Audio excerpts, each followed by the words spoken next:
Assalomu alaykum hurmatli obunachilar. Bugun sizlarning e'tiboringizga Isuzu Encore 90 izoterma modelimiz, ya'ni o'sha promtovarni furgon qilingan avtomobilimiz. O'sha oziq-ovqat mahsulotlarini tashishinglar mumkin bemalol bu avtomobilimizda yokida o'sha refrigeratorga mana refrigeratorimiz narxi qimmat. O'shanga pul yetmayotgan akalar uchun bemalol bunga refrigerator ustanovka qilib turib foydalansanglar ham bo'ladi. Ko'rayotganinglarda mana yonlarida ham eshiklari mavjud. Bemalol yonidan ham narsalarni yuklasanglar bo'ladi. Ko'rayotganinglarda avtomobilimiz воздушный to'rimizda harakatlanadi. Avtomobilimizning kompressorlari, receiverlari mana yonda nержавейкалар qo'yilgan chiqishinglar uchun bemalol. Buni did bilan ishlangan diyolingizni. Avtomobilimizning orqa qismi ko'rib turganingizdek ancha baland. 24 kuba yukni o'ziga bemalol sig'dira oladi. Yonlardan ham ko'rishingiz mumkin, ancha uzun hisoblanadi. 540 bortimizning uzunligi. Bu обычный o'sha Isuzu'lardan 60 sm ga uzun hisoblanadi. Avtomobilimizning ichki qismini ko'rsatib o'tib ketamiz, bort qismini. Eshiklari ham mustahkam ko'ryapsizlar. Ochilish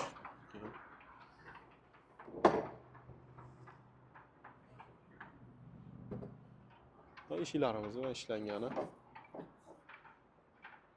temirlari bilan bir o'zgacha chiroyli vidda ishlangan. Ichini ham ko'ryapsizlar, qalin, katta, ancha keng.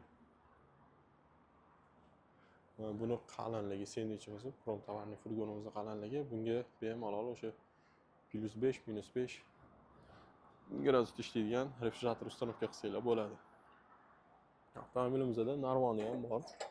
Narvonni tushirib chiqsanglar ham bo'ladi. Ichkaridan ko'rinishi ko'ryapsizlar, ancha katta. Buni bir yaxshi tarafi mana zavodni o'zidan chiroqlar, LED chiroqlar o'rnatilgan. Bemalol ichini yoritib ketsanglar bo'ladi. Ko'rayotganinglardek poli tekstolet. Ichini ko'rib o'zingizlar baho berishingiz mumkin. Eshiklari ham, zazorlari ham yo'q. Mustahkam o'rnatilgan.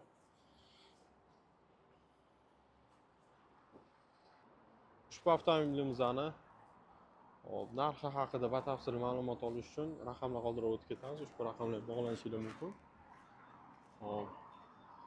Bu avtomobilimizning motor qismi o'sha 155 ot kuchli turbinali dizelli dvigatel o'rnatilgan avtomobilimizda. Yoqilg'i baki 140 litrlik. Polni bak bilan 650-700 km harakatlanadi. Avtomobilimiz 16 litr yoqilg'i sarflaydi. Mana ichki qismini ko'rsatib o'tib ketamiz. Avtomobilimizni ko'rayotganingizda bu yoqda yoqilg'isini qancha qolganini ko'rsatadi. Endi ko'pchiligi bu bilishi mumkin, bilmaydiganlar uchun ham bir ma'lumot sifatida o'tib ketamiz. Bu yoqda o'sha motori qizganlik darajasi avtomobilimizning, taxometrimiz, speedometr va mana bu yoqda o'sha kompressorni davleniyalarini ko'rsatib turadi. Avtomobilimizning mana bu yoqda tumankalari, bokovoy oynalarni ko'ryapsizlar, ikkitali tepasi, pasti ko'pchilik akalarimiz mana pastdagi oynani boshqa modellarga ham so'rashadi. Pastida ko'rib turganingizdek butun orqasini bemalol ko'rsatadi. Avtomobilimizning bokovoy oynalarini bu yoqdan upravleniya qilinadi.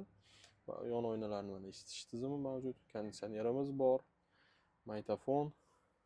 Hop. Bu yoqda o'sha ko'pchilik qidiradigan massив включатель. Buni nomi esdan chiqib qoldi bu.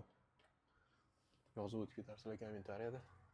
Hop, bu yoqda mana dokumentlar qo'yishingiz uchun bemalol joyi bor. Bu ko'rayotganingizda barcha qulayliklar bor avtomobilimizda. Ko'rishingiz mumkin. Yon oynalarimiz mana elektronik tushib chiqadi. Hop, avtomobilimizning ruchnoy tormozi havoda bo'ladi. Avtomobilimizda ham 6 ta pog'onali mexanik uzatmalar qutisi o'rnatilgan. Ushbu avtomobilimizni bemalol avtosalonimizga kelib xarid qilib olsanglar bo'ladi. Hozirda sotuvda mavjud. yokida avtokredit ham qilib berishimiz mumkin. Boshlang'ich 25% ni to'lov qilganinglarda, qolgani 3 yildan 5 yilgacha eng arzon foizlarda, ya'ni 3 yilga 22, 4 yilga 24 va 5 yilga 25,5% dan avtokredit chiqarib bera olamiz. Sizlarni avtosalonimizda kutib qolamiz.